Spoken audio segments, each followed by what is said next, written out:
Good evening, elected members, or council members, should I say. If I can just encourage you to all take your seats, please. Council members? Council members?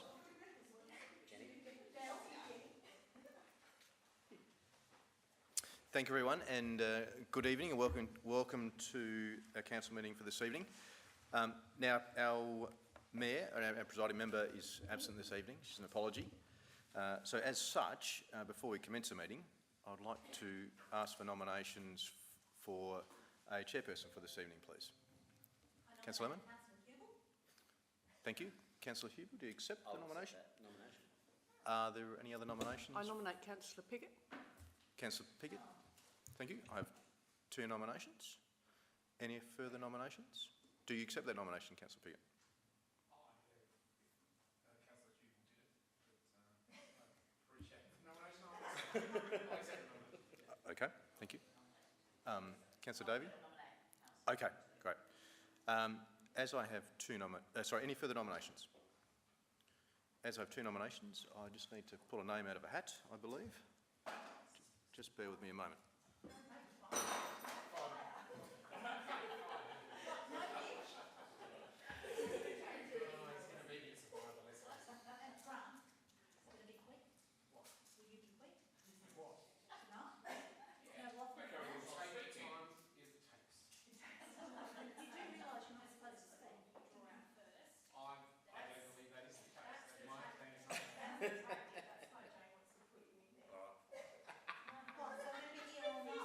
If I can have your attentions for a minute, councillors.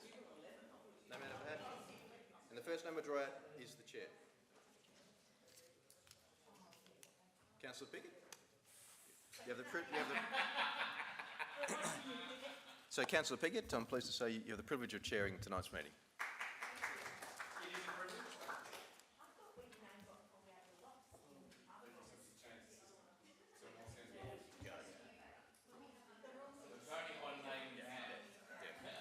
Yep. No, it does work contrary to our normal procedure. I just had a moment where Can I ask, is that normal procedure and we didn't vote? Is that yes, that's quite correct. This is in our rules. Okay, thank you very much. We would have gone through the normal process you go through where one's eliminated and then you go through that way. So, yeah, Councillor Piggott, for your benefit, I've put a bit of spiel there just to start us off. You look good in that seat, Grant. Suit. Okay. Thank you. Well, thank you for the nomination. Thank you for the opportunity to sit in the big seat. And I'd just like to say good evening and welcome to tonight's meeting of Burnside Council, April 28, opening here at 7 p.m. We're wearing masks only by choice tonight. The gallery is open once more, albeit not crowded, and our seating is still distanced. Deputations are now live and public question time has been reinstated. I particularly welcome all of those who are watching the meeting from home, which probably includes our good mayor, who is, as we learned, an apology sick at home. Please remain silent and stand for the acknowledgements. We acknowledge that the land that we meet on today is the traditional land of the Kaurna people and that we respect their spiritual relationship with their country. We also acknowledge the Kaurna people as the original custodians of the Adelaide region and that their cultural and heritage beliefs are still important to the Kaurna people today. We also pay respect to the cultural authority of Aboriginal people visiting and attending from other areas of South Australia and Australia. On behalf of the City of Burnside, I gratefully acknowledge and pay respect to those who have sacrificed their lives for this country and its people. We also remember the fallen in all 14 wars that Australia has been involved in and consider in our thoughts those currently affected by war, especially in the Ukraine. Finally, we seek understanding and guidance in our debate as we make decisions that will impact on the lives of all who reside, study, work in or visit the City of Burnside. Grant us wisdom as we serve our community. Please be seated.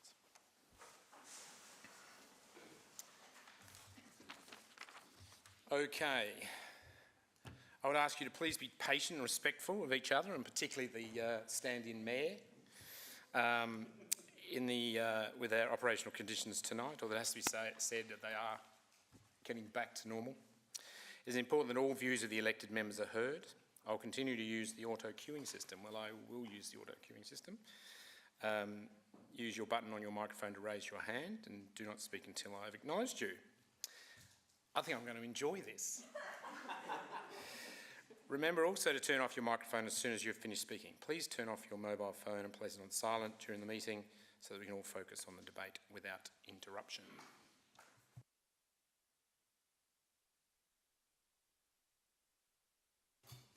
I now go to apologies. Would that be fair to say? Yes, so through you, Mr Chair, 2 apologies I have received for this evening, one from Councillor Davis and one from Councillor Cornish. I'm sorry, and also obviously our Mayor, as I mentioned earlier.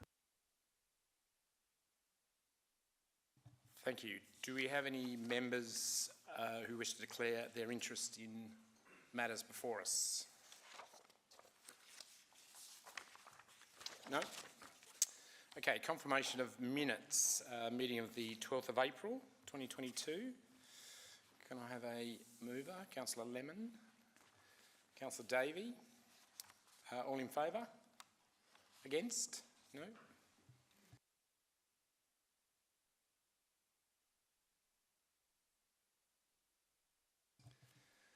Okay, we have no adjourned business. We have no people seeking public question time, presentations, deputations or petitions. On to reports. Yep.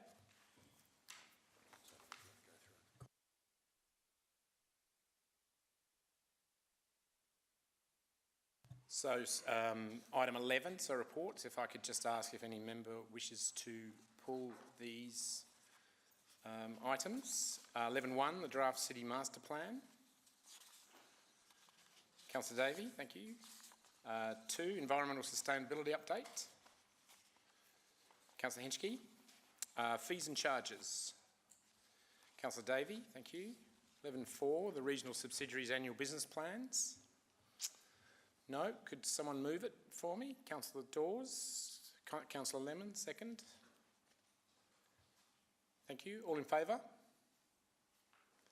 Yep. Against? No. The finance end of month report. No one? A mover? Councillor Hughes. Seconded Councillor Turnbull. All in favour? Thank you. Minutes of the Eastern Health Authority. No one wishes to pull it. Someone wishes to move it. Councillor Lemon. Councillor Davies, second. All in favour? Against? Carried, thank you. Minutes of the Era Water Board meeting of the 17th of March. Anyone pulling it? Wishes to withdraw it? No. Anyone wants to move it? Councillor Hughes. Councillor Lemon, all in favour? The Mayor's Activity Report, 11.8. Someone like to move it? Councillor Turnbull, thank you. Councillor Henschke, second. All in favour? Against? Carried. The Chief Executive Officer Report. You'd like to pull it? Councillor Davey, thank you. Very good. Okay. 11.1 then, the draft city master plan. Councillor Davey, if you wouldn't mind just giving me a second, so I need to get my other PC to read it.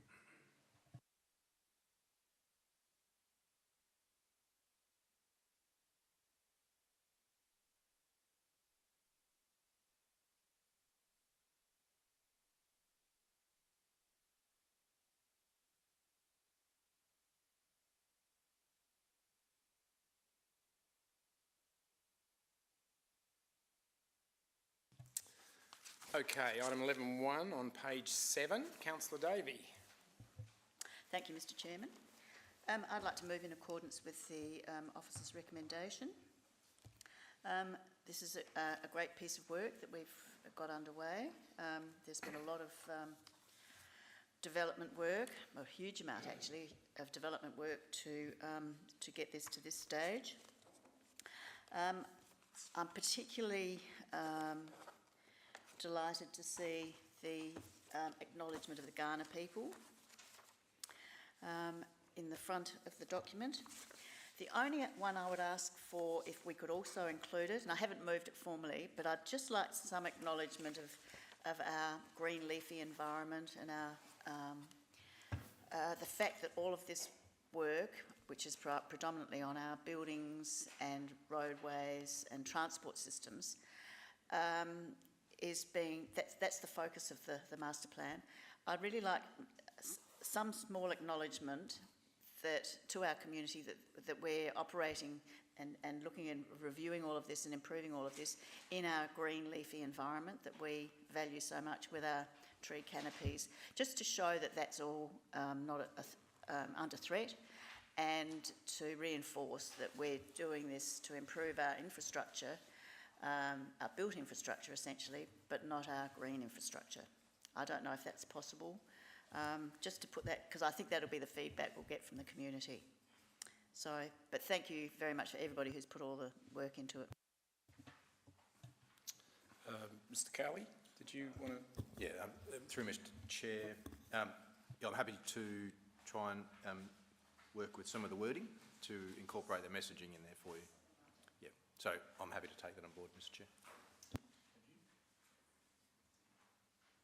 Do I have a second at Councillor Turnbull? Seconder? I had my are we not doing this? Sorry, no, you are. You are at the top, I'm sorry. Sorry, Councillor Turnbull. Councillor Lemon is at the top. So Councillor Lemon, seconding. Yes, I am, and whilst I acknowledge that our green leafy suburbs are important, I would say that our next item, environmental sustainability, more than adequately covers that. However, there can be a photo and a caption, and I'm happy with that. What I did want to say is, it was only a short while ago that the city master plan was just a kernel of an idea. And here we are now with something that is a really fantastic body of work, and I'd like to thank the administration for bringing this together. This is something that is very much missing in politics these days, and that is, this is a long-term plan. This is beyond an electoral boundary. This is beyond an electoral time frame. This is beyond the state electoral time frame. This will actually take Burnside past the next 10 years in very good stead, and I just think that that's fantastic. I think this is something that has long been needed. Without this, we would still be doing piecemeal, ad hoc and reactive work within suburbs, on streets, in neighbourhoods. And this is very timely given the new planning and design code, which we can work with and change if we can, where needed, and make sure that our traffic flows around urban infill, make sure that our parks and gardens continue to actually meet the needs of residents. So I really commend this plan, and thank you so much. It's a simple looking plan, you know, you pick it up and it looks good and it sounds good, but something like that takes massive amounts of work, and I thank you all for bringing it to us tonight. Thank you. Councillor Henschke. Thank you, Councillor. I'll just speak to the motion. Yes, I support that we go out to consultation on this draft. I'd just like to make a couple of comments. I have spoken to the administration, so I feel that future iterations will focus on additional layers such as the open space and environmental lens. So that's a good thing, and that's in our budget. And the last page, we've given our residents a mud map of what we've done, future consultation opportunities. I just wonder whether we need to add that to the future consultation opportunities, that we will be consulting with the community on future iterations such as the open space, because it just looks like we're stopping at consultation on road treatments, traffic planning, bicycle networks and people's development applications. I think if I've missed something in the fine print here, it just feels that we need to show the full picture, that this is a first iteration, there will be more iterations and more layers, and we're working on the open space one, which is very, very important. I read today the 50-year plan from the National Trust.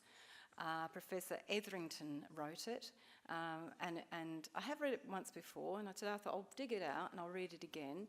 And the story in 1920, Mr. Reid, who was a planner, advocated for another ring of our open space, 12 kilometres from the city centre. So we have the park lanes, which thankfully today will become nationally listed and a World Heritage Site in the future. He unfortunately proposed this 12-kilometre ring, and to this day we haven't seen it, but we do have bits of it still there. I wonder if the open space layer will capture the bits, and perhaps we can work towards developing more of that open space for the 50 years time frame and capture those watercourses that today our questions on notice from Councillor Jones has talked about in his questions. So thank you. Thank you, Councillor Henschke.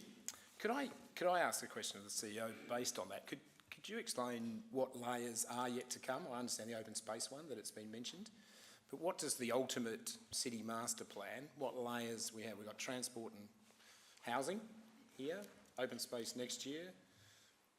What layers are in a perfect master plan? Through Mr Chair, if I refer that to Belinda.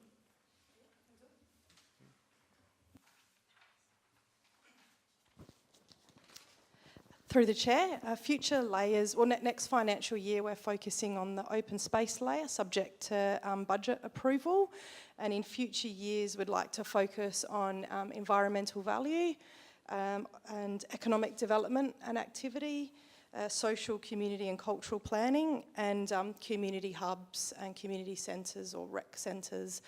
So that's been outlined in point 31 in the council report. So if I could give myself a follow-up question.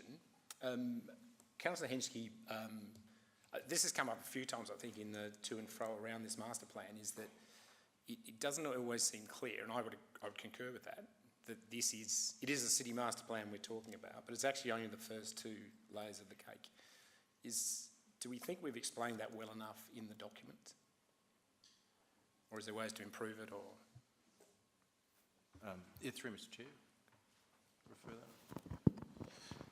Through your worship, we've certainly covered that in the master plan document. I have heard it a couple of times now from some members around the room as part of the feedback. So what we'll do is we will have another last look at that, make sure in our engagement process material that we are confident that that intention is very clear and understood as part of that process. Is there a spot you can point to that I'm missing? Perhaps?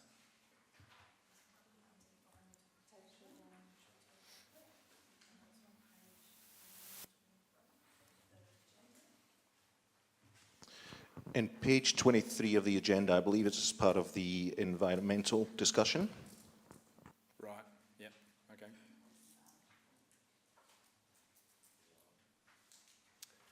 Yeah, well look, I'm happy to leave it with you, but it does strike me that perhaps it should show up in the preamble or at the start or as you're finishing it out or something as in its own vote, which I think is where Councillor Henschke was coming from as well. So, I've got Jenny Turnbull with a dot next to it. Does that mean she's next?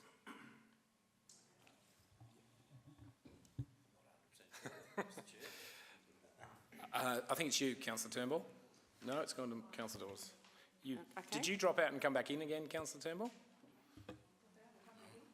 Councillor Dawes do that. We'll go to Councillor Turnbull and then... Yeah, rock, scissors, paper. So, Councillor Turnbull. Yeah. Mine's a very small matter here. I too wish to thank the team for compiling this report.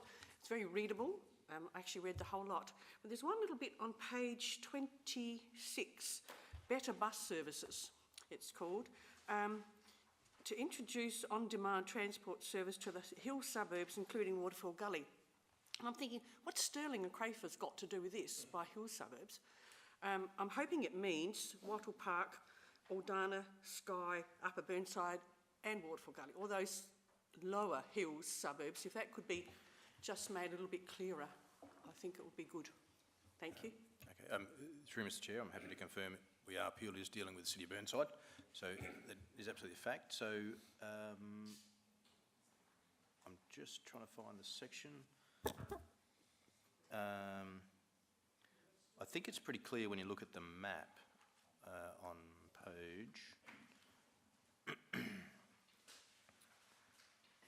the map on page 22, which talks about bus routes,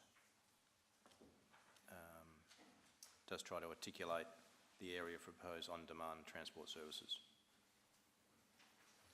Perhaps more examples than just Waterfall Gully in the sentence might be the go. Yep, happy to add that. Thanks. Happy to add that.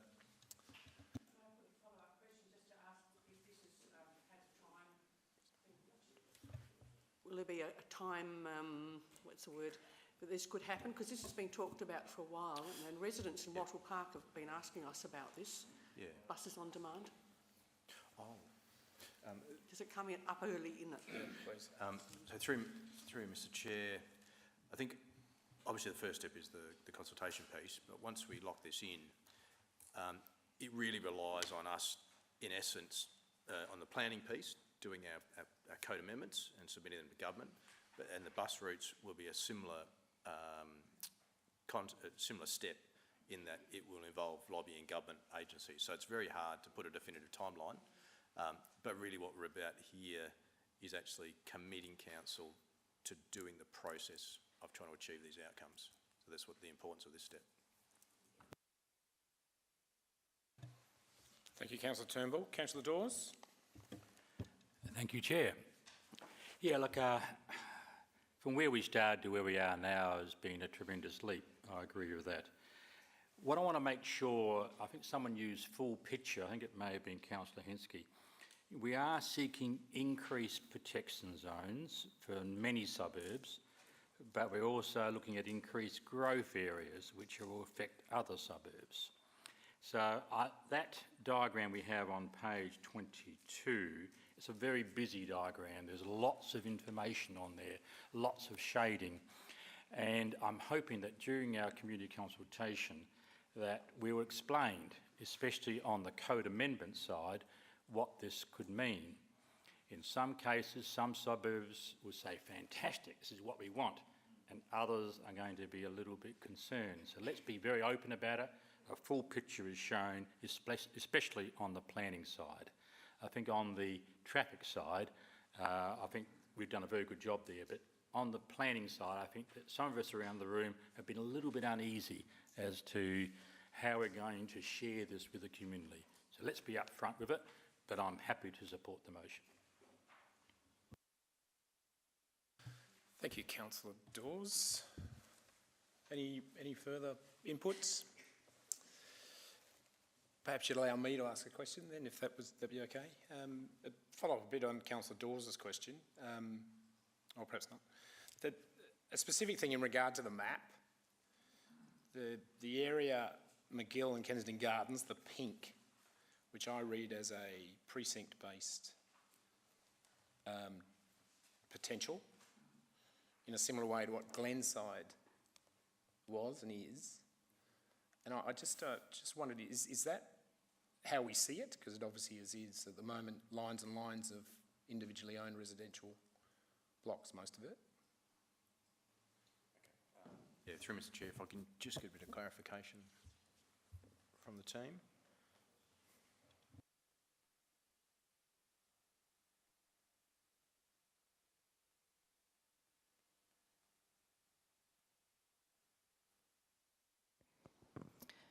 Through the chair, the precinct-based development would just it's just providing opportunities for different types of infill and uplift development. It's not necessarily going to be a Glenside development at all, but that's something that we could explore further should council adopt the master plan and we proceed with a code amendment. So we could explore what that looks like in further detail. At the moment, all we're saying that that's an opportunity for uplift and for infill, and what exactly that looks like, we will explore through a code amendment. Okay, thank you. I would actually like to speak on this. I would have if I was sitting over there. So I concur with Councillor Dawes in regard to there's, depends on how, it's in the eye of the beholder, but there's in all these things winners and losers.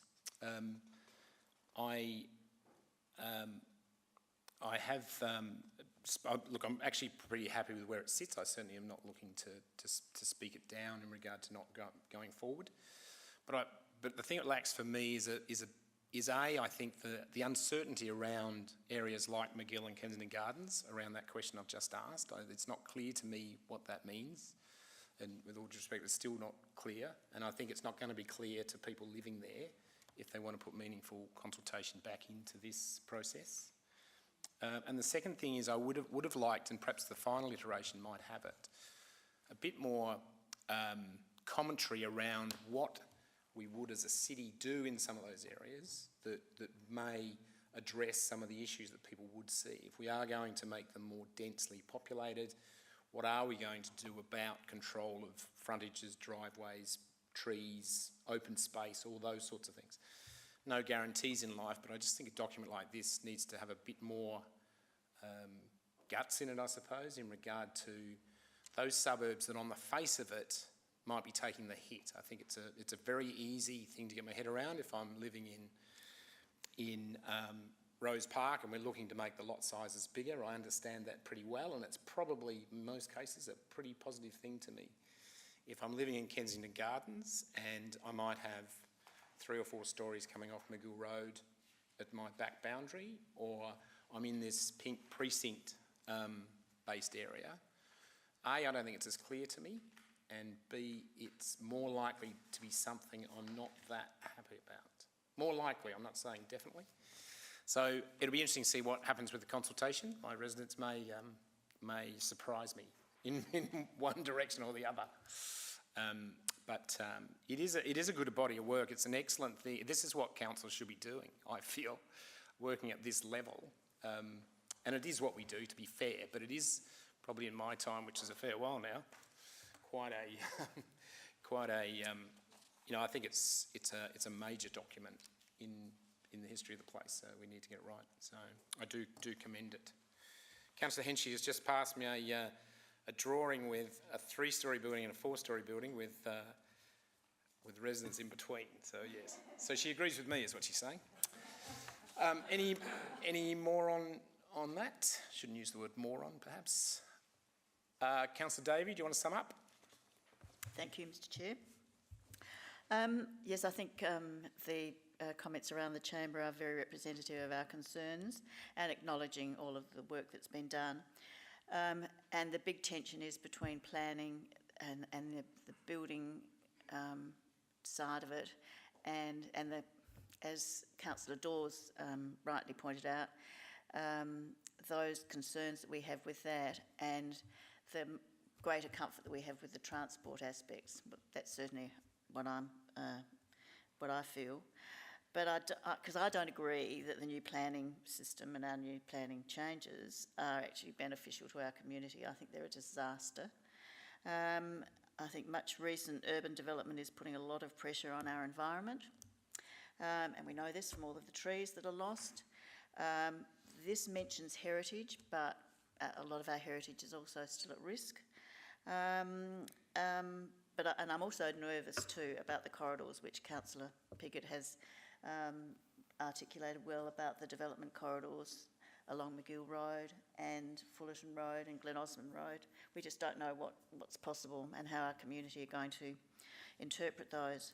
But I think with some of the additions that we've requested tonight and reinforcement to our community as we put it out to them, reinforcement that this is a master plan which focuses on building and road infrastructure at this stage, but that it won't be implemented at the expense of existing green infrastructure, and will enhance eventually, which is what we want, will enhance our heritage and our leafy green suburbs and streetscapes. And that's the tension and the hard balance that we've got to deal with and we've got to design this for. But it's really important that we sell to our community that this master plan, which is ingenious and a really good development, won't be implemented so that they lose the green leafy infrastructure that we value so much, and which is why we live here, plus our heritage, what's left of our heritage. So hopefully we can incorporate that in our documentation when we put it out to our community, because it's going to be an interesting time, I think. Thank you. Thank you, Councillor Davey. I'll put it to the vote. All in favour? Anyone against? Carried. Thank you. 11.2. Could you remind me who pulled 11.2? I didn't write it down. Interested. Who we got? Lillian. Yeah, Lillian. Thank you. That's right. Of course.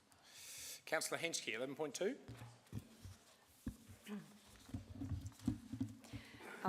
Thank you. I move with the officer's recommendation that receives and notes the update on environmental sustainability initiatives and notes the work on changing bin collection frequencies and support current ongoing action in this area, including behaviour change projects and advocacy to state government. Thank the administration. Lots of wide-ranging initiatives have been covered, from checkered copper butterflies.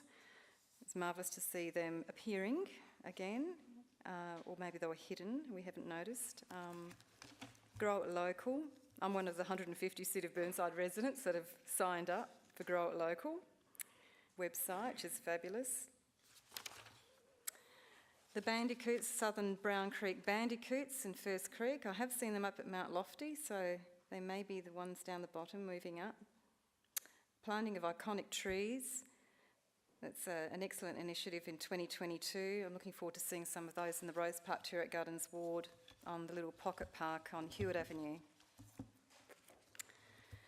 Bee hotels, botanic signage at the Michael Perry Reserve. It'd be marvellous to see more of the botanic signage in our heritage gardens. I know Atunga Gardens, Burnside Hospital, has heritage botanic signage. Perhaps we can put some more of those in there.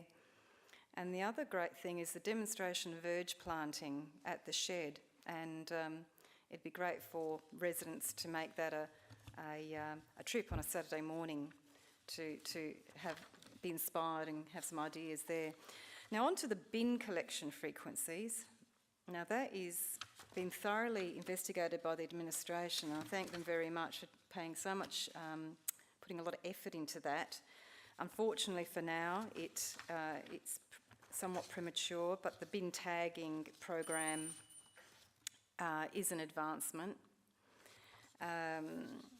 And we will get there with waste, and our councillor Jenny Turnbull is now on the board of East Waste, and thank her in advance for her efforts. Thank you. Thank you. Seconder, Councillor Hubel.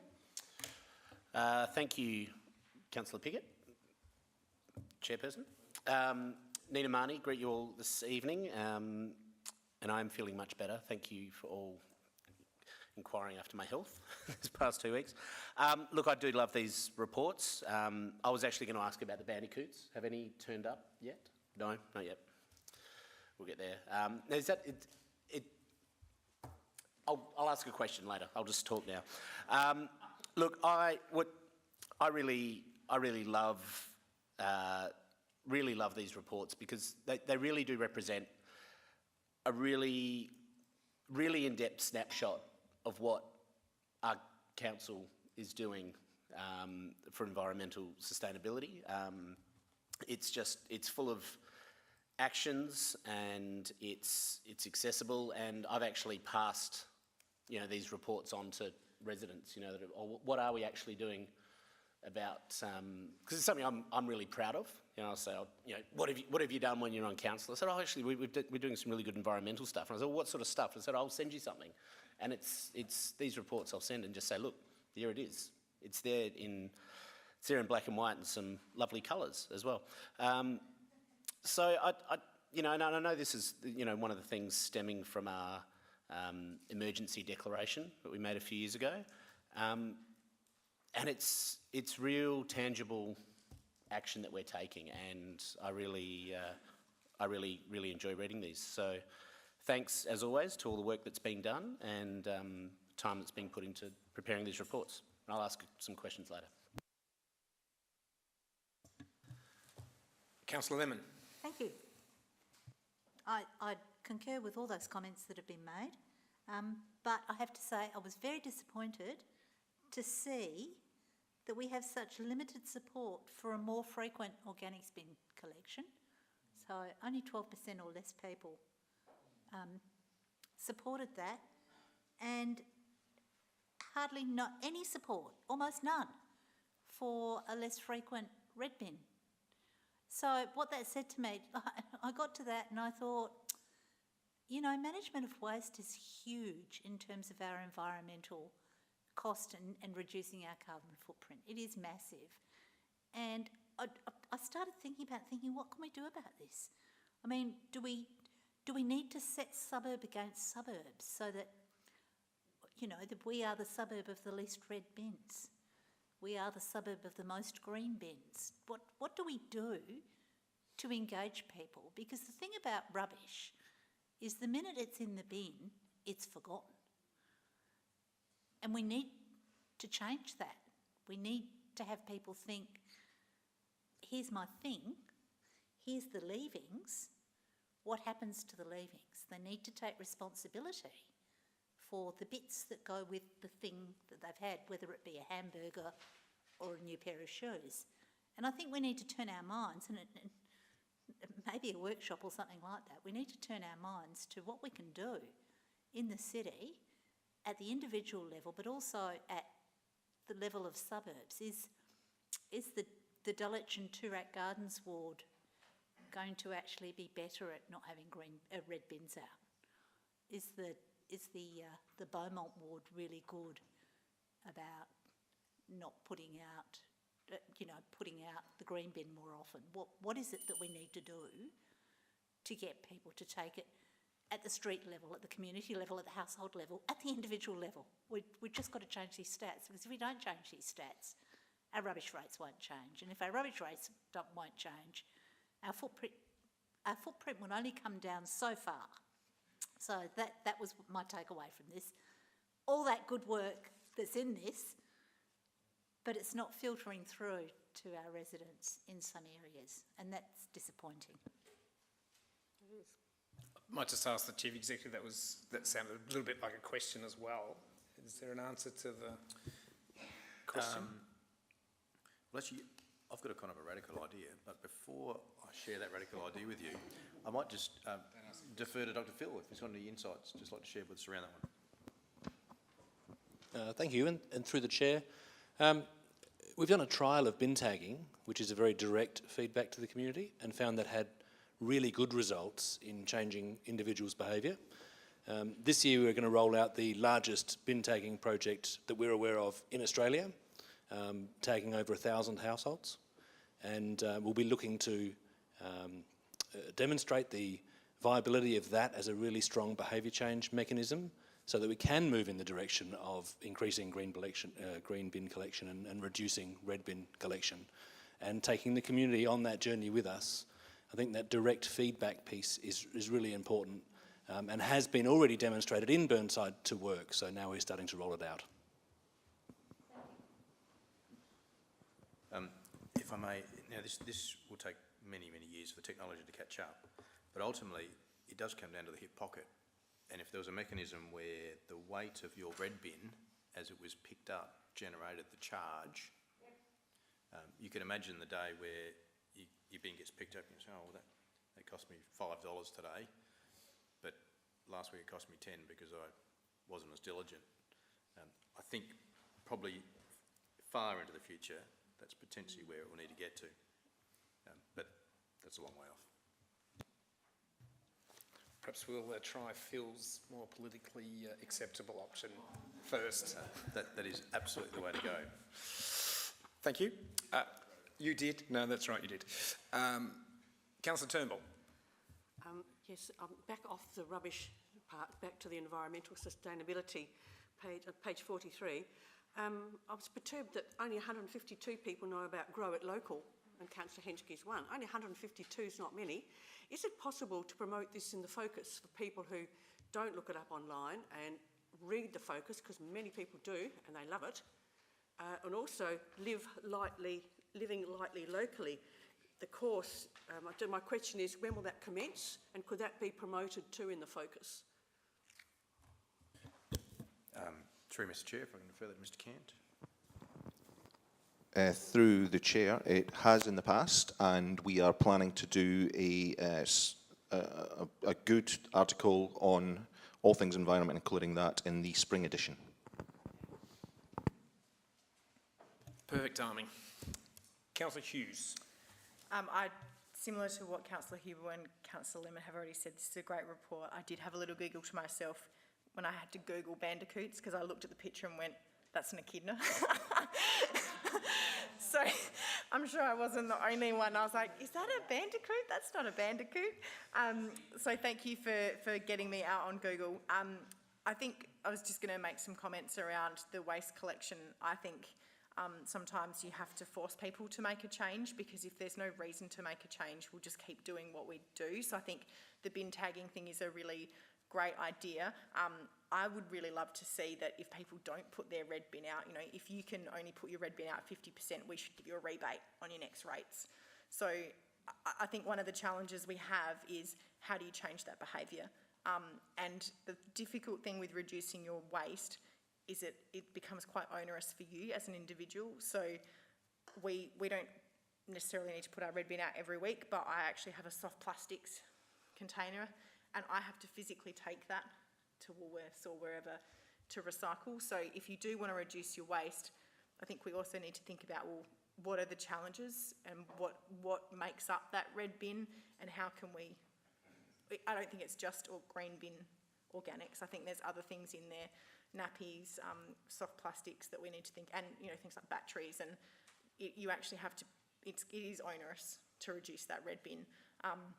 So the easier we can make it for people, the better. I think, if we could factor some way of rewarding good behaviour, that would potentially help people see the benefit that they can add to, it reduces our rates across the board. So I just wanted to echo, I guess, what everyone said. It's a really great report, and as Councillor Hubel said, this is the kind of thing that you'll leave council and go with, hopefully, I don't say we, the staff do all the hard work, but we've achieved something as a group of people, which is really, really good. So thank you. Councillor Davey. Thanks, Mr Chair.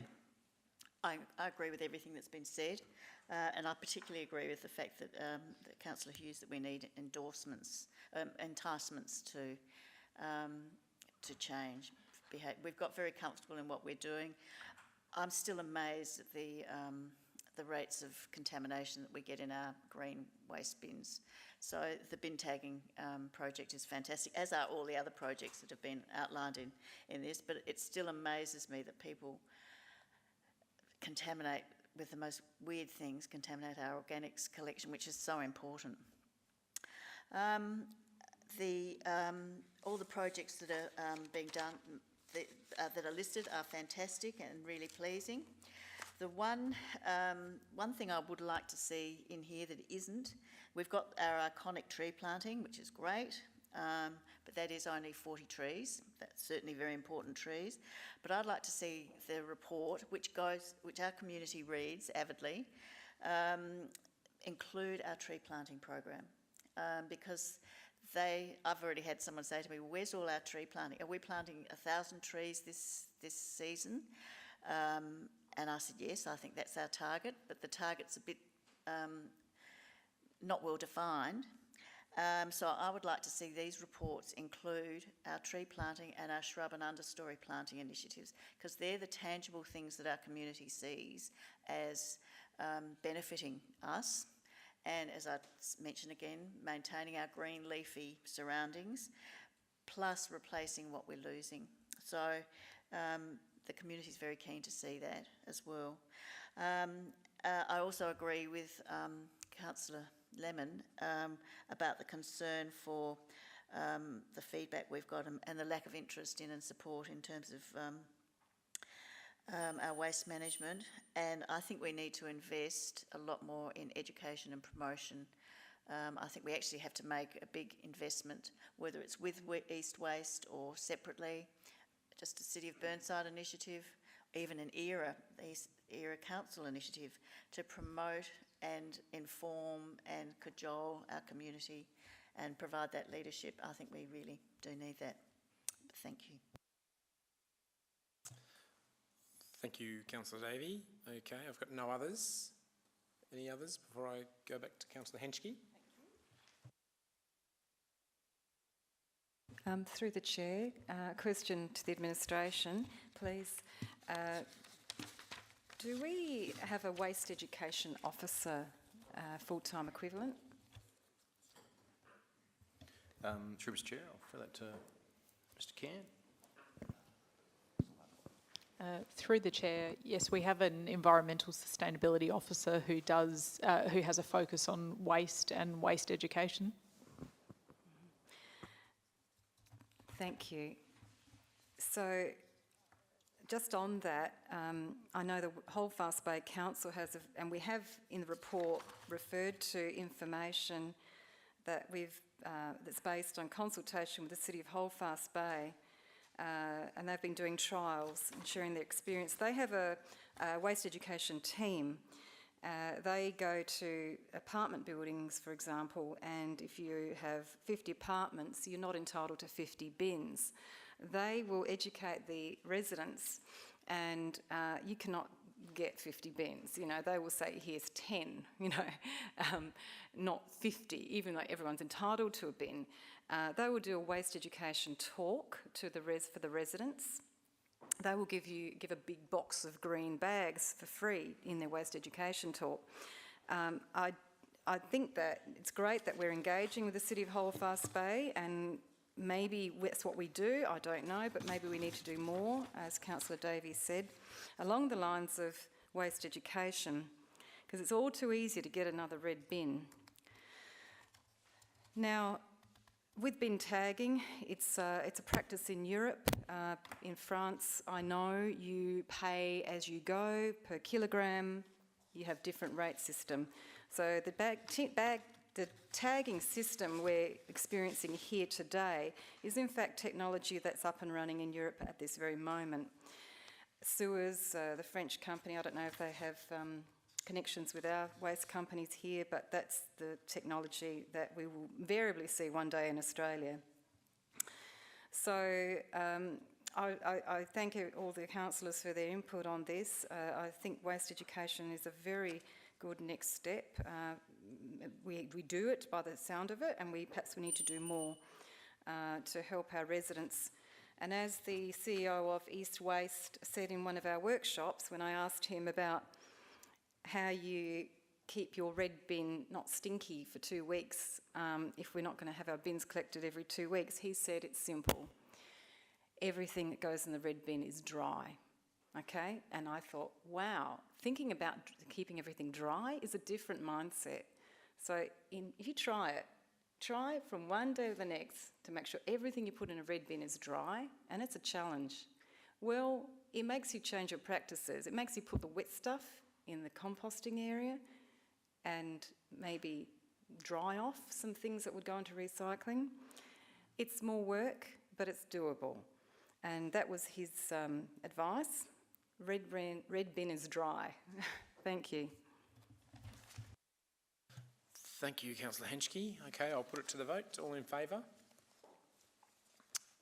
Anyone against? No? Carried. Thank you. Okay, item 11.3, schedule of fees and charges. Councillor Davey. Thank you, Mr Chair. I have a slight modification to the officer's recommendation for our fees and charges. As I outlined in my advice to you today, I support the new charges that have been included in our fees and charges. They're absolutely appropriate. But the one area I think we're missing fees, or we need an addition to the list of our fees and charges, is the one for building work, not for building work, for, I'll read it out, sorry, for those people at home, I'll make it clear. One, that council adopts the fees and charges schedule for 22-23, including the new fees as noted in attachment A. And 2, adopts the following new fees for shipping and storage container permit to be included in the fees and charges schedule for 2022-2023. 1, that there's an application fee which includes a permit for 1 week with 14 days notice of $275. 2.2, a permit fee for occupation of land for a further 1 week for $350. And 3, rapid processing site assessment, $400. And then the council approves the updating of the fees and charges schedule for 2022-2023 for statutory charges when such charges are available. So the reason for my change is relating to a new development we've got in Burnside. I don't know if this is more widespread, but it's where builders are using shipping containers to deliver fittings and goods to their building site, and they're bringing them straight from the ship to the site, and these need to be located on the street. So what we have done in the past, in the one instance that I'm aware of, which happened in my ward in Howard Terrace in Hazelwood Park, permission was granted at an address for this container to be located on the street. What it involves is a huge amount of work in terms of an assessment by the staff to look at the safety of this, the appropriateness of the location, the whole lot of strategies, signage, how long it can be there, because it's a very intrusive, sudden piece of equipment that lands in the middle of suburbia. It also means that many areas of Burnside aren't suitable for this. Many with our steep roads or narrow roads may not be suitable for a permit to permit such containers. But all in all, staff need to do the work to assess this.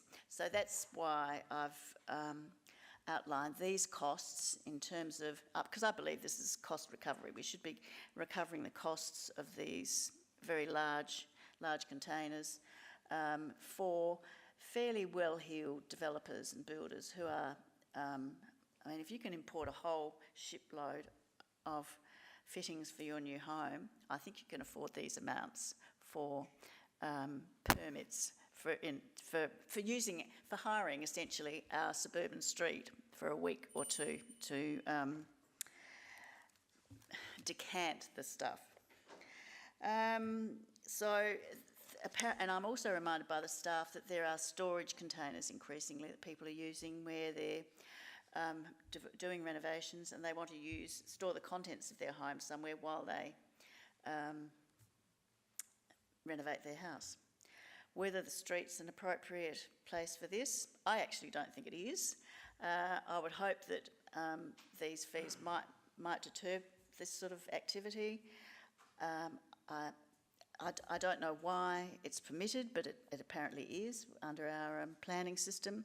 So the bottom line is I think we should be cost recovering and charging for this permit to allow people to use our streets essentially for this activity.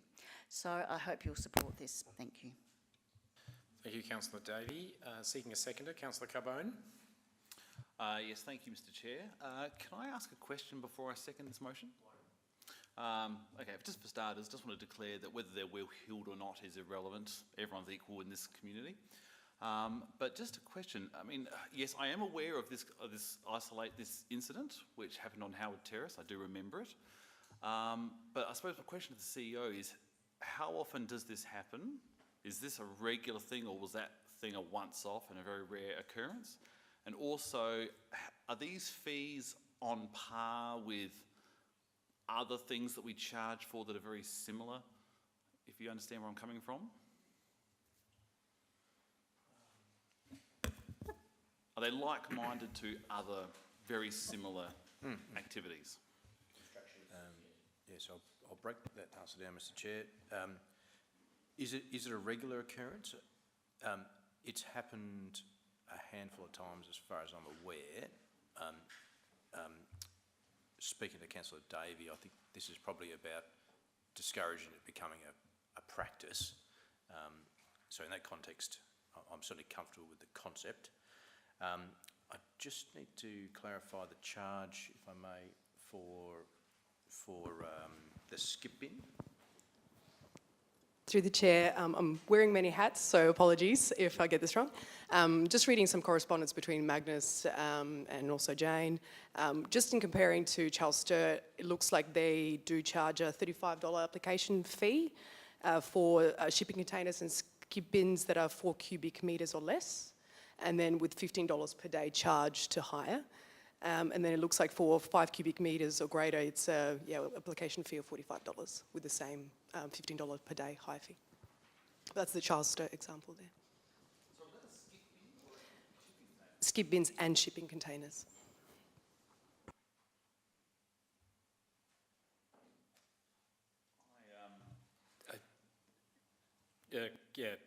Yes, Councillor Carbone, thanks.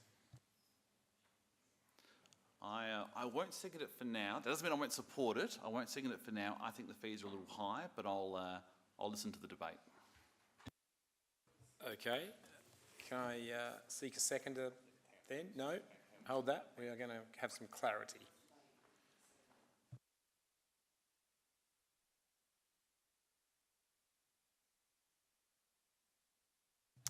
Councillor Jones? I will second and reserve my right. Thank you. Okay, Councillor Lemon.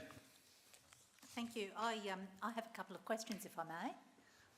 And the first one is, when you say a handful of times, it's less than 10.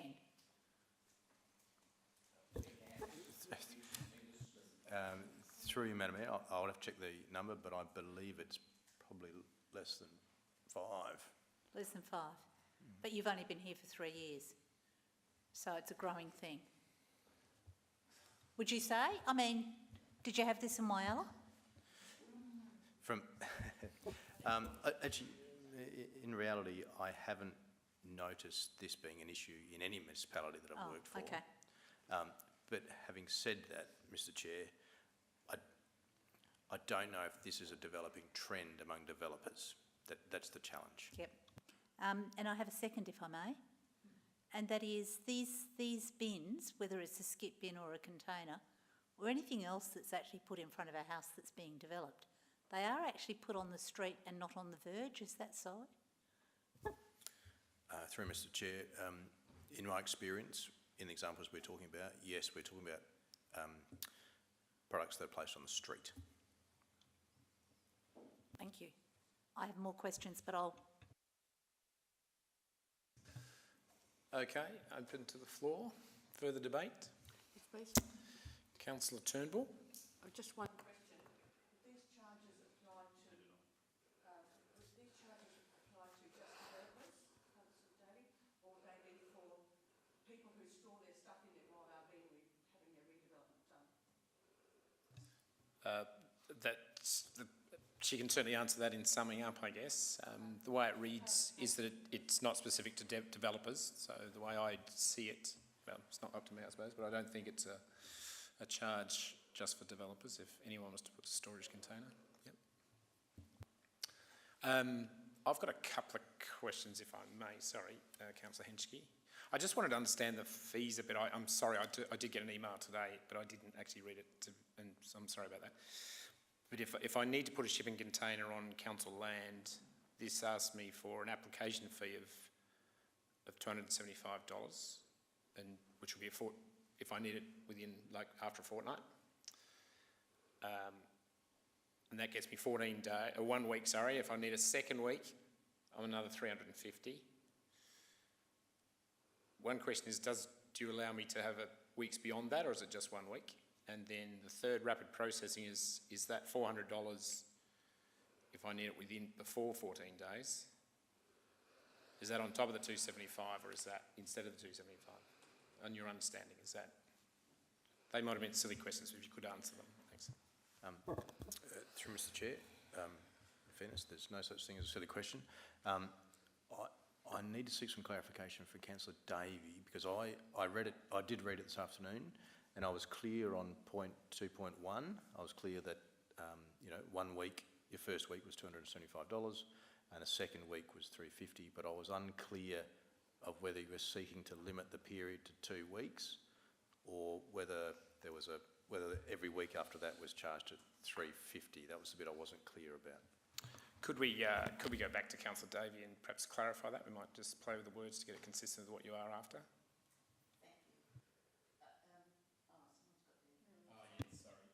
You've got your... Thank you.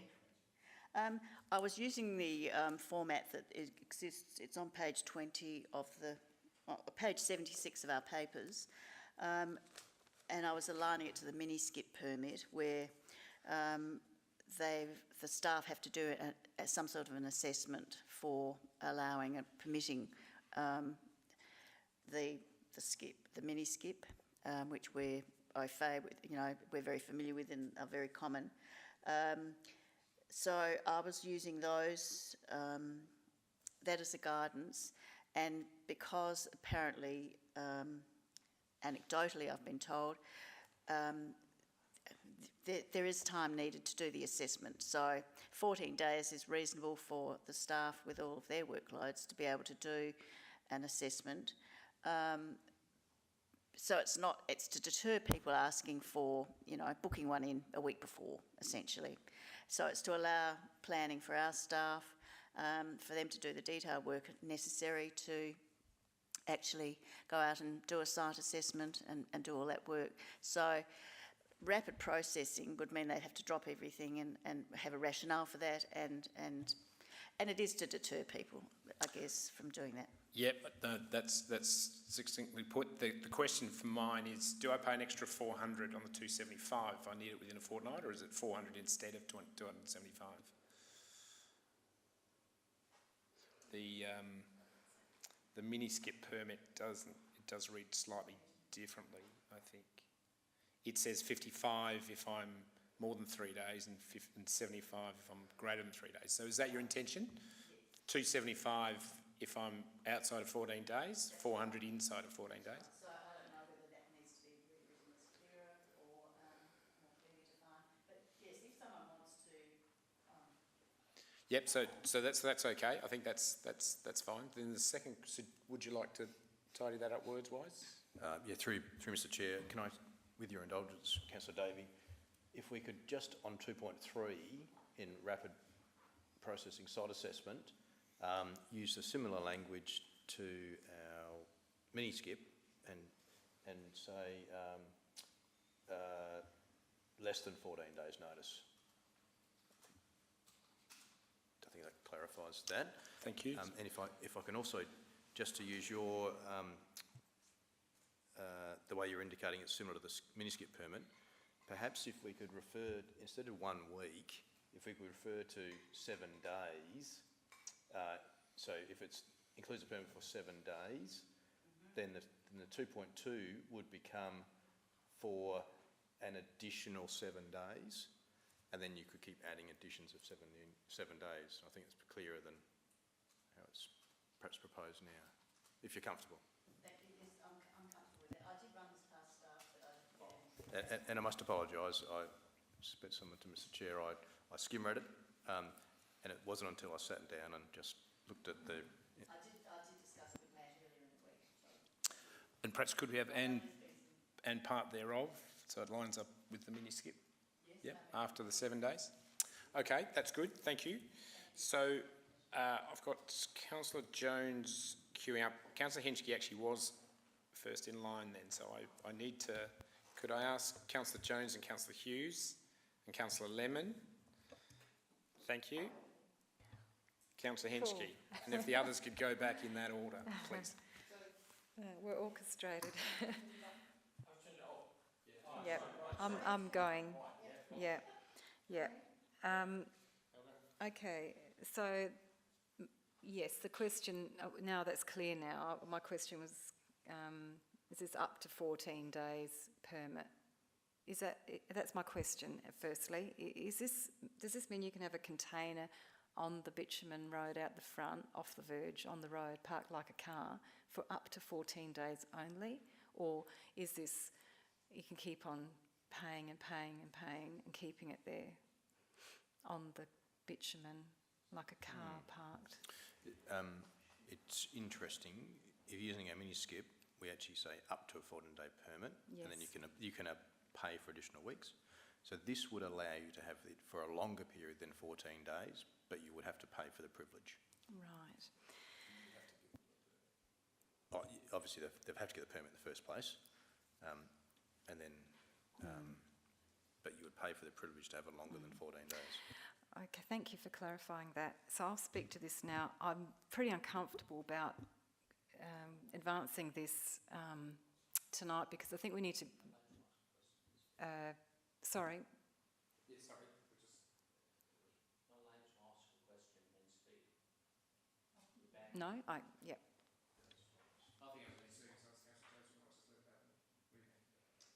Oh, thank you. Yeah, so, right, my time starts now. Okay, yeah, this is a bit more complex than it seems. Copper Coast Council, I'm looking at their website, you know, they say the placement of shipping containers on properties has become more prevalent, not only in the Copper Coast Council, but other regional areas throughout the state. Now, that's talking about containers on private property. We don't necessarily get that here, but we may. We do get this here, and they have a real issue with this, and you have to have development approval for that. So I really think that if you're going to be building, you need to have your container on your land and get a development approval. I think we're creating another system here for containers, and I don't think residents are going to be too happy about a developer having a big, you know, container on their street. It could be for a month or two, as their budget allows. So I won't be able to support this unless we get a report back on it or something like that. I'd be happy if there was a report associated with this, if someone wants to amend it. Mr Curley? Through Mr Chair, if I can just provide a bit of clarification for Councillor Henschke. At the minute, our staff are interpreting that we apply the mini-skip fees to shipping containers. That's the way we're currently handling it. So by not having the fee doesn't mean you can't have a container. At the minute, as an example, we are charging the mini-skip fees for people that apply and have a shipping container. Okay.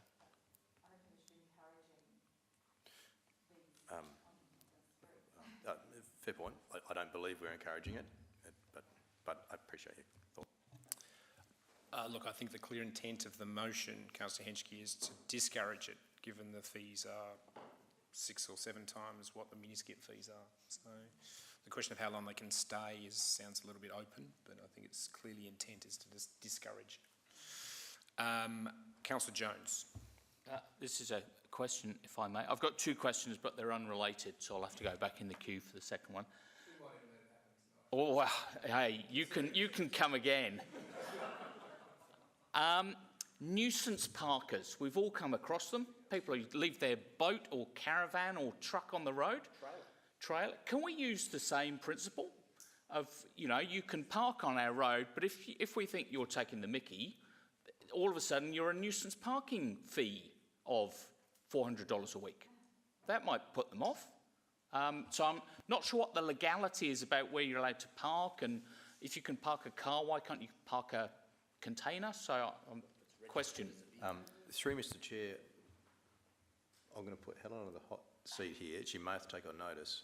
I do recall there's been a couple of instances where we've dealt with light trucks that have been parked for an exceedingly long period of time, but I don't know if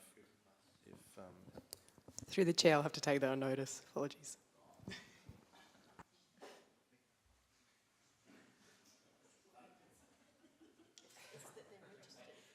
I did allow Councillor Jones a second question, but he's hung up his phone. So, are you okay if I come back to you? Yeah, no, that's fine. Yep, thank you. Councillor Hughes. I in principle don't have an issue, because I think the specific example on Howard Terrace, it was a bit of a nuisance, to be honest, in that location. I think there might be instances where it is a nuisance, and it might be in some other streets, you wouldn't even notice it was there. I guess I'll probably have two questions, but they are related, and I won't turn off my microphone. So the first one is that Councillor Davey mentioned about the effort involved to assess. So am I correct in thinking that the mini skip permit is for it to be placed on the verge, or is it to be placed on the road? And is that why there is such a difference in the potential fee that we would be charging because of the difference in assessing whether something is a nuisance on the verge or the road? Through Mr. Chair, if I can refer that to Helen. Unfortunately, Helen may not know the answer. I suspect you're correct, but I'll need to clarify.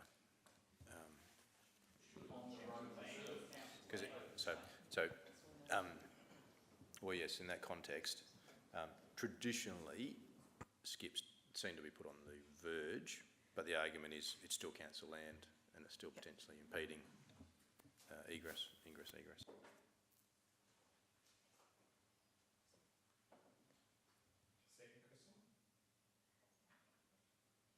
Yeah, I'm just, sorry, I'm just processing. So I guess the rationale in my mind is part of it is potentially a deterrent in terms of fee, but if we're saying that our fees are also meant to account for staff time, is this, I guess I'm asking of the staff, is this something that we think is reasonable for a service or permit that's being requested? It's yeah. Through Mr. Chair, in an ideal world, we'd have all our fees set full cost recovery, and sometimes we make the decision not to. So that there's nothing wrong with council saying we're going to try and do a full cost recovery for a service. That's permissible. My understanding is the intent here is to try and discourage this activity. So in that context, I think the fees that are being proposed will attempt to do that. But in short, there's nothing wrong with council trying to attempt to recover its costs associated with this. In a similar vein that we, whilst we don't set the fee, but if you use our planning fees as an example, where we do, to some context, try to recover the cost of processing. Is there any problem with council putting its fees to deter certain practices we'd prefer not to happen? Is there an issue with that?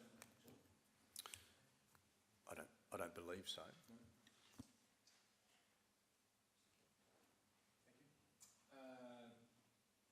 Councillor Lemon. Thank you. I have a question. And it's about why we've got these things on the street in the first place. And my question is, at the planning stage, when we authorise building development, really, not even at the planning stage, do we encourage builders to use the site? And how do we do that? Like, if they didn't use our land to put their stuff on it, then we wouldn't have this problem of streets being blocked by building stuff. So how much do we encourage them to do this on site? Through Mr. Chair, when you receive your building approval, I know you're given an information sheet which talks about your obligations, and it is about containing your building activity, etc., to your site. So we do provide the information to anyone that put us in a development application, a building application. And they are encouraged to not utilise our verge and our road. But some of the sites, obviously, it is difficult to contain it all within the site if they're building boundary to boundary, which is their want. Well, I agree, but it is something we have to try and deal with should it occur. Councillor Carbone. Thank you. Thank you, Councillor Piggott. Councillor Jones got me thinking, and I can think of another very similar example, which is even more of a nuisance, and that is dumped cars that sit there for weeks and months covered in bird dew and everything. I think they're much more of a nuisance and are very similar to a shipping container because they're taking up a car park in the street. Do we have any fees for that? Through Mr. Chair, are you talking about a car that is abandoned? Well, we don't have a fee for it, but we have a process whereby, you know, we'll put an advisory notice on the vehicle in a set period of time, and then we'll arrange for that vehicle to be removed. So they're a bit easier to deal with because we have some legislative powers around that.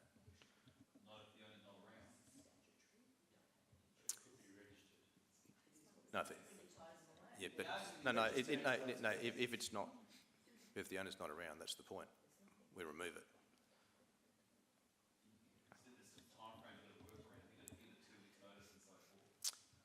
The argument is that it takes up space in the same way it takes up a container takes up space. That's all. Yep, so we're going to charge that person for taking up space for a month because they're stuck overseas. Yep. Then I think the point's been made, so, and the question's been answered. Different process, by the sounds. Councillor Jones. Sorry, come back to my second question. This is on page 73. This is a change from shipping containers. Electrical vehicle charging station fees seem extraordinarily generous. 20 cents a kilowatt hour, and after 6, 10 cents a kilowatt hour. We must be losing money. We can't possibly be buying electricity that cheaply that we can on-sell it at that price. Through Mr. Chair, my understanding is though that fee was set based on full cost recovery.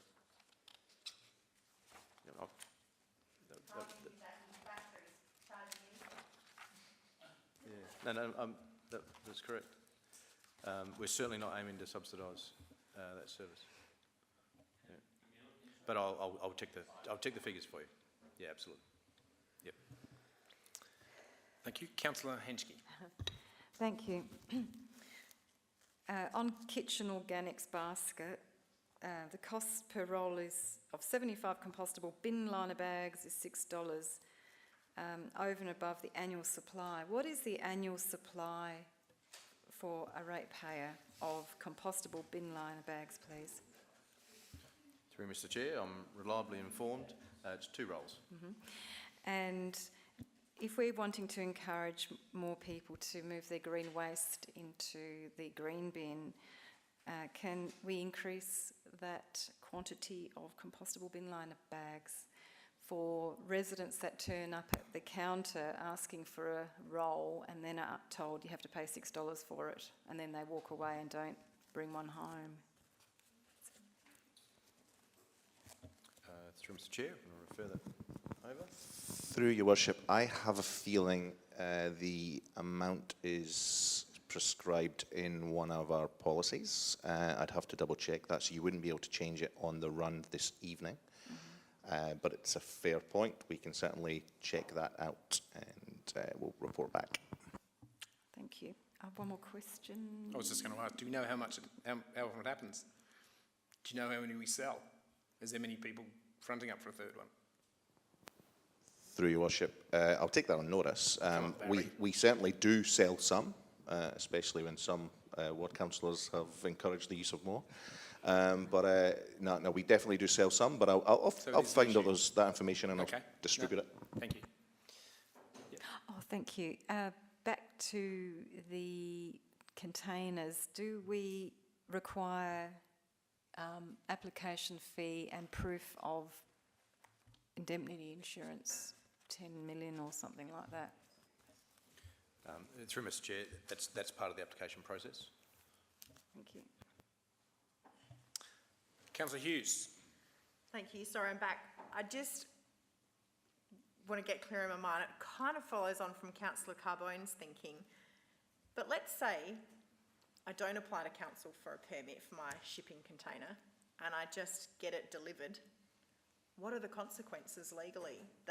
Would I be fined? Is there any rules against me just putting that shipping container there without any permit or approval either on the verge or the street?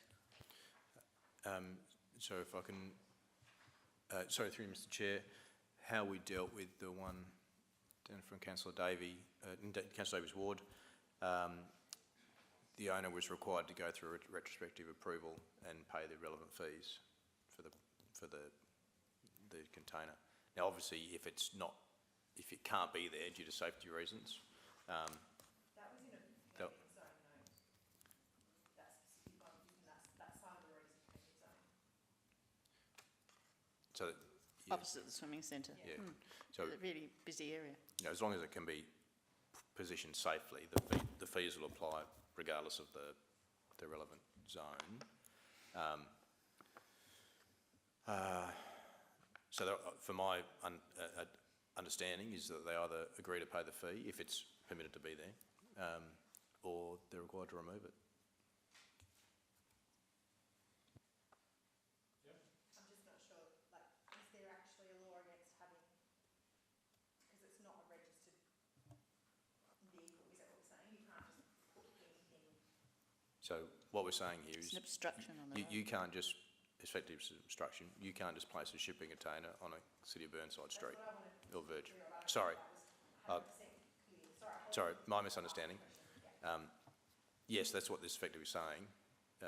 You cannot just place a shipping container anywhere you wish in the City of Burnside, even on private property for that matter. They've got a DA process for that.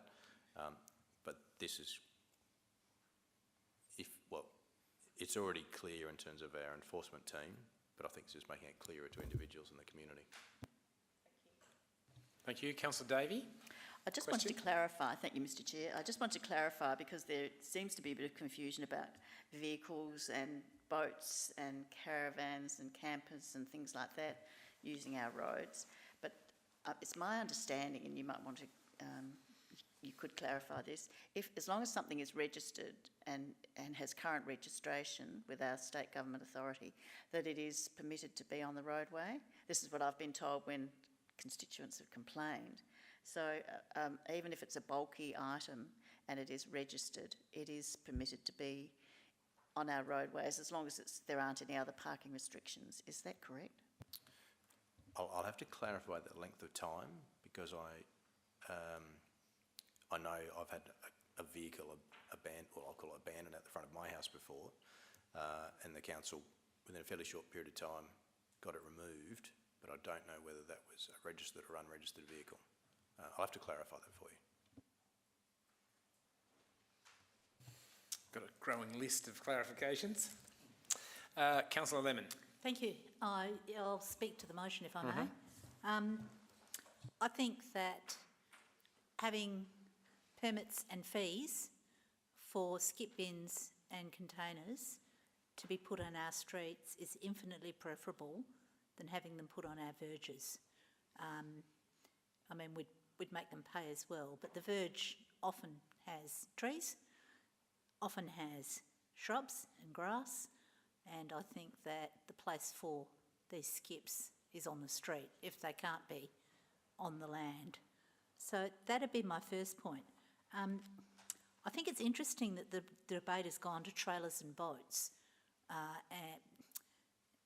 and caravans, because whilst they are registered, they're not ambulatory in the sense that they can move themselves. They need something else to help them move it. So perhaps if there are areas in our council where you've got more of that sort of thing happening, our master plan might be able to address it.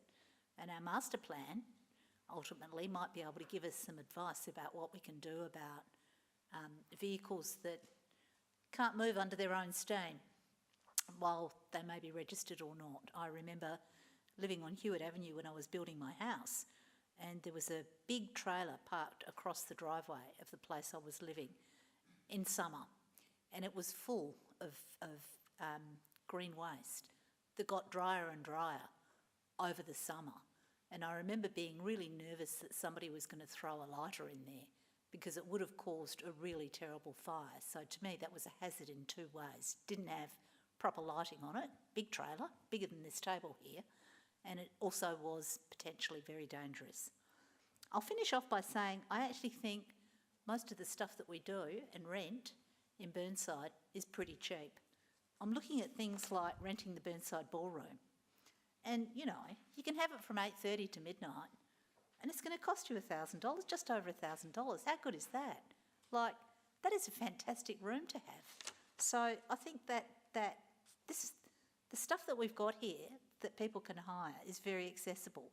But the thing that got me more than anything else was back in the day when I used to hang laps at the local swimming pool, I'd be incensed when I had to share my lane with more than 2 or 3 people.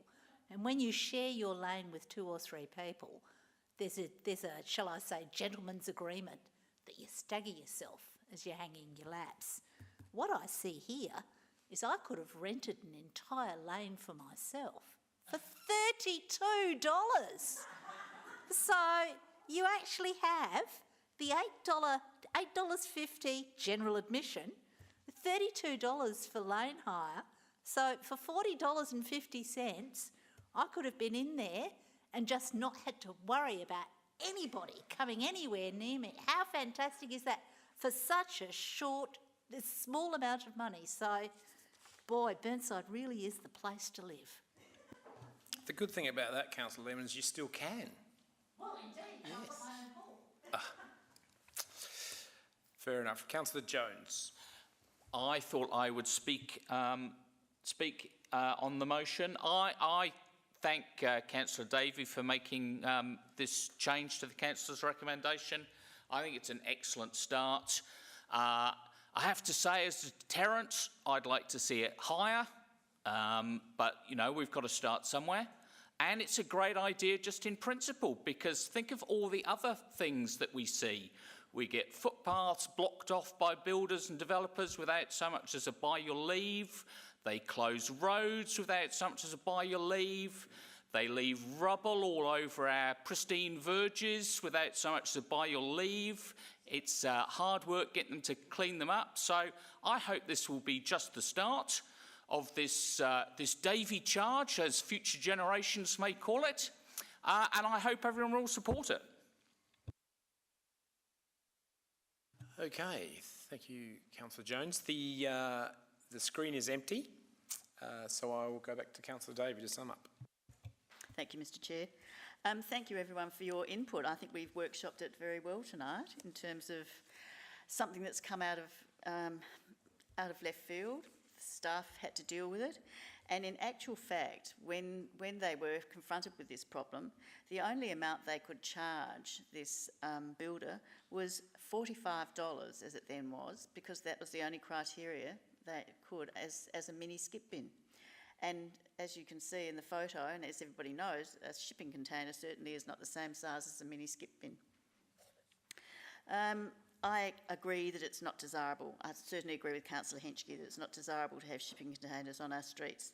So I hope that the costs, as we've framed, will serve to defer this. And I thank you all for your input and clarification. But the fact remains that we have to deal with this issue. It's an opportunistic, very inventive way that builders have come up with to ship their goods. They're fully imported. Apparently this was a whole, and I'm not sure there wasn't another one as well, container load full of imported fittings for their home. So it must have been worth a mozza. And we are facing these creative uses of our streets, and they're becoming more and more congested. And there are significant implications associated with this, which is not least the hazards to our community, the impact on residential amenity, and damage to our infrastructure, to the roads, to street trees and things like that. So I think we need to have something on our books. Certainly we need to tweak it and add to it later or amend it, but I think at least to have something on the statute books is a good start. And all the other costs I think are very good value. I think we serve our community very well in terms of our permits. The only other thing that I would say is that the one thing when I was researching these fees is that some councils actually put their Commonwealth Home Support Program fees, they actually list theirs in their schedules. I know Norwood, Payneham and St Peters and Unley do that. And, you know, this is where they list what it costs to have someone, you know, if you're a pensioner, come and have your gutters cleaned and household help and things like that. So perhaps down the track that might be something we'd like to, we could consider putting in ours. But hopefully you'll support this tonight and we can get it onto the books. Thank you. Thank you, Councillor Davey. Okay, all those in favour of the motion? All those against? Motion carried.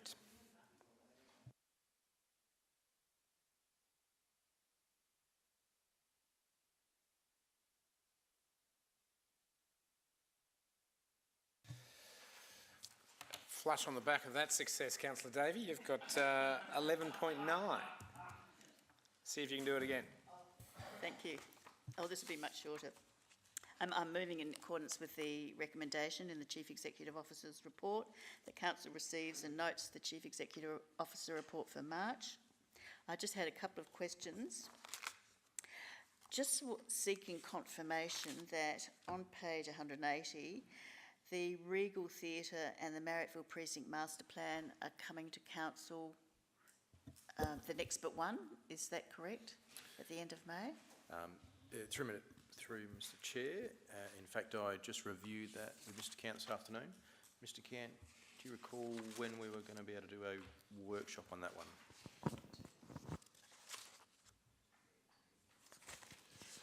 Through the Chair, yeah, that's correct. We are intending now to present the draft master plan as it stands prior to it coming back to Council via workshop. So we're just trying to schedule those dates just now, but we aim to do that in May. Following that, it will then come back to Council shortly after that. The Marriottville Precinct Master Plan is not coming back until the next financial year. It's currently within the draft budget for consideration. Once that's approved, we will work with our colleagues at Norwood, Payneham, St Peters to commence that process. And so when would there be likely a workshop on that? The Marrickville one will be unknown until we start liaising more directly with Norwood, Payneham, St Peters. I'm sorry, I can't confirm that one. That's okay. It's just I've got residents asking me, so it'd be good. But that's good to be able to know the work, because there is so much work to be done. I recognise that. The other query I had, if I may ask, is in relation to recruitment. I know we're desperate for our horticultural and civil maintenance people and our outside, you know, depot workers and that sort of thing. There seems to be some delay in recruiting. Is there an issue with that? We've got lots of positions vacant, which is fabulous. Yeah, through Mr Chair, it's fair to say we're probably struggling with COVID is throwing a few spanners here, but I'm pleased to say that since this report was published, and I'll get Mr Cant to confirm for me, I think the civil maintenance positions are now in recruitment phase or have been recruited. Through your worship, that's correct, yes. So this was the March report for the CEO report. So at the end of March, that was the correct information. However, I can confirm that all of the civil maintenance positions are either being recruited or have been recruited, and the environmental project officer has also been recruited. Councillor Davey, you're moving the motion, the recommendation? Yep. And Councillor Henschke, you've come up. Are you happy to second it? Yes, and just a question after. Thank you. Can I have an update on the, I can't see it here under reports requested by resolution of council, the advancement of 40 kilometres per hour motion and when that's happening, and also the motion about consultation with the neighbours at Dulwich. That's not listed. I can't seem to see it listed. So, through Mr Chair, so with regards to the 40 kilometres an hour, you'll recall that as per resolution, that's been dealt with as part of the budget process. So that was to place it into the budget. So once the budget... It's not there. Sorry? Sorry, it's not in your report because it's in the budget. Well, that's correct. Yep. So, yep, as per the resolution, once the budget's adopted, that will enable us to start moving forward with that process. Yep. And, sorry, the second part of your question? Dutch. I might just ask Mr Candy if he's got an answer to that one. I've just been informed that we're aiming for the second meeting in July to come back to Council with that, so we will update the next CEO report accordingly. Thank you. Just to clarify, is that item 15 on page 188? It doesn't have a date, which is what Councillor Henschke was after, but that's the same? Yeah. Thank you. Councillor Davey. Thank you again, Mr Chair. On page 191, future agenda reports, there's an item about dogs on leads near Hazelwood Park Cafe. Can someone update me about what that's about? Because I've got no idea. Yeah. And when it's going to come to us, please? Yes, certainly. It's come about because we need to review the interaction with dogs and people seated at the cafe. So it's about looking at how we manage that interaction. Now, in terms of when it comes, it's something I'm working with Mr Cooper on. So I'm not sure of the actual time frame as yet, but it's something we just need to workshop. And obviously, before we go too much further, we will be talking with ward councillors about it. Well, I need to do some work with Mr Cooper before, because at this stage, it's been brought to our attention, and we think it's something we need to address. We haven't done any more work apart from that. Thank you. Any more debate on this item? Councillor Davey, do you want to sum up, or you just want to put it to the vote? See how we go. All in favour? There's no doubt in you, Councillor Davey. Motion carried. Questions on notice. Councillor Jones's question has been distributed, or answer to his question has been distributed. We haven't got any motions on notice. Any urgent or other business from anyone? It's going to be such a brief stay in this chair, Mr Cowley. Tell me.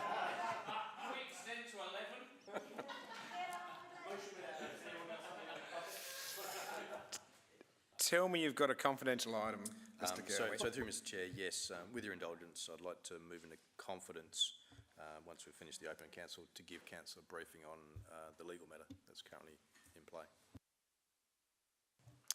So the process would be...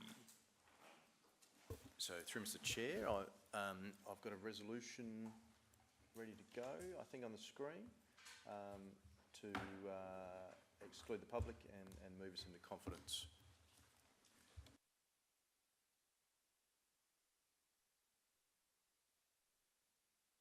Reading.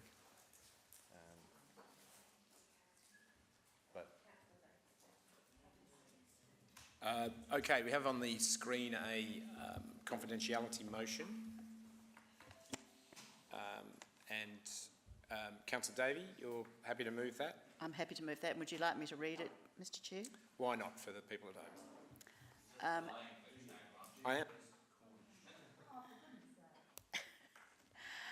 am. The motion relates to exclusion of the public, a Section 93(1) order pursuant to Section 90.2 of the Local Government Act 1999. The council orders that all members of the public, except the council members of the City of Burnside, the Chief Executive Officer, Director Environment and Place and Executive Support Officer, be excluded from attendance at the meeting for urgent or other business update on legal matter. 2, the council is satisfied that pursuant to Section 93(1) of the Act, The information to be received, discussed, or considered in relation to this agenda item is information relating to actual litigation involving the council, which is before the courts. And 3, the council is satisfied the principle that the meeting be conducted in a place open to the public has been outweighed by the need to keep the information or discussion confidential. Thank you, Councillor Davey. I understand the Chief Executive would like to comment. If I may clarify, Mr Chair, I'd just